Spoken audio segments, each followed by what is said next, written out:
This is not a day of just complete rest. This is a day with your spouse.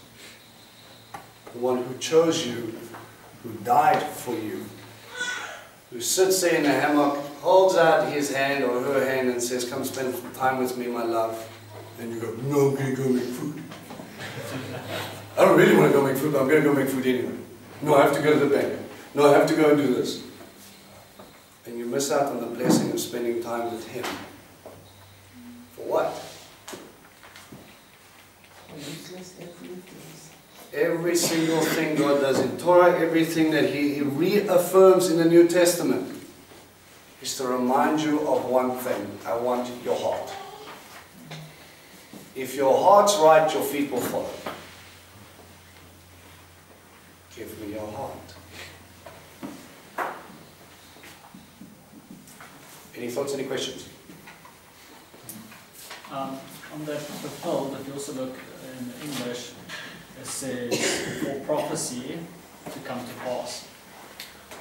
So all that was prophesied about Yeshua, He did exactly, so that not one jot or title or anything would be wrong.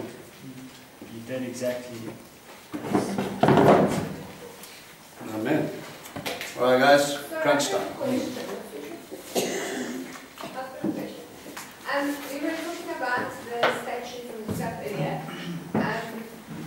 So is it completely wrong then to have like an image of anything in your house, like even if it's like a pretty cat that people want to in your house?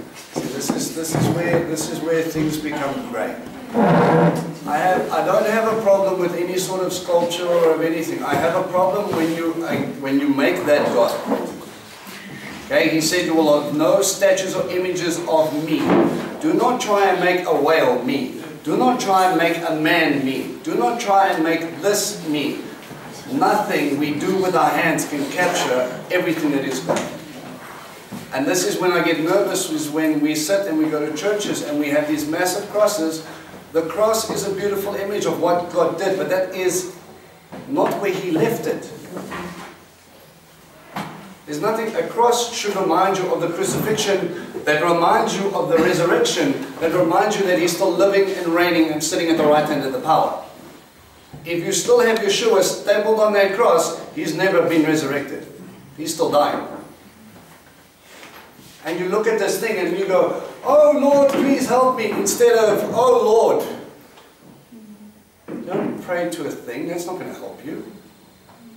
And I know we're being nitpicky, and some people will go, yes, it's just an image to remind me of what's important. But the problem is, when people start looking to that, I've been into a place, they call it the Church of the Holy Sepulchre. Okay? Some people swear by this place and they love it. Okay? It's in Jerusalem. It's one of the places they believe Yeshua could have been buried. Okay? And where He was resurrected from. There's something like 7 or 10 different denominations that operate in this place. It's huge. It's massive. It's got very nice bling and marble and very sort of Catholic, Greek Orthodox feel. Okay? First time there, walked in, and there was a marble sheet, about that thick, laid out probably about the size of that table.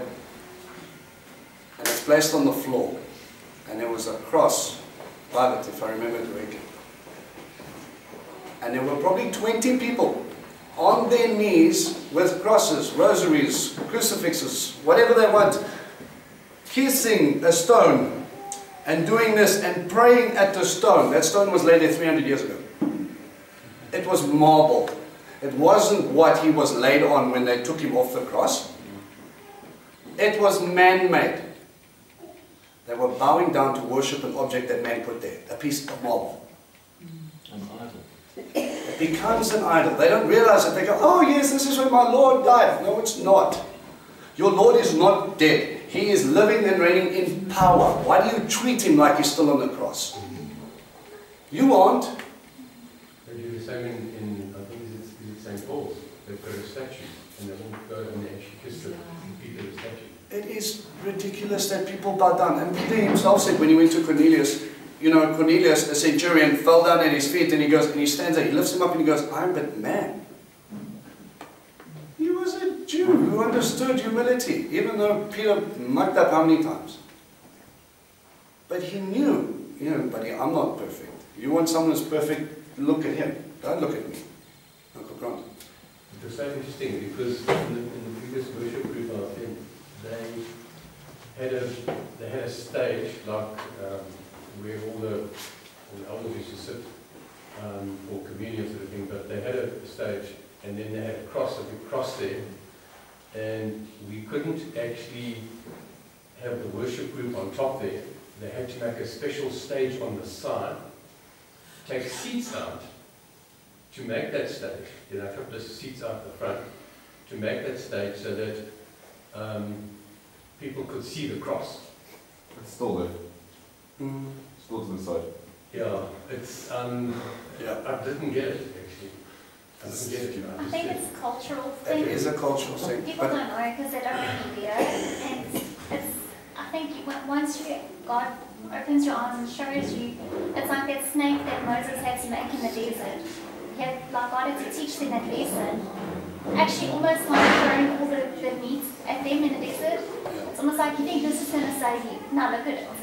You know, it's a very difficult thing for us humans because we get very distracted with our arms. yeah, the problem is, guys, God gives you certain things to remind you of what's important. They're called tzitzit.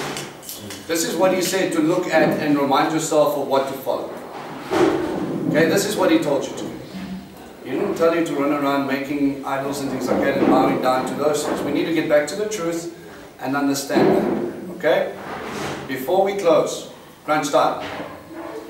Okay, like I said, I've already received one reaffirmation, and my prayer was, God gave me this verse and He says, okay, I want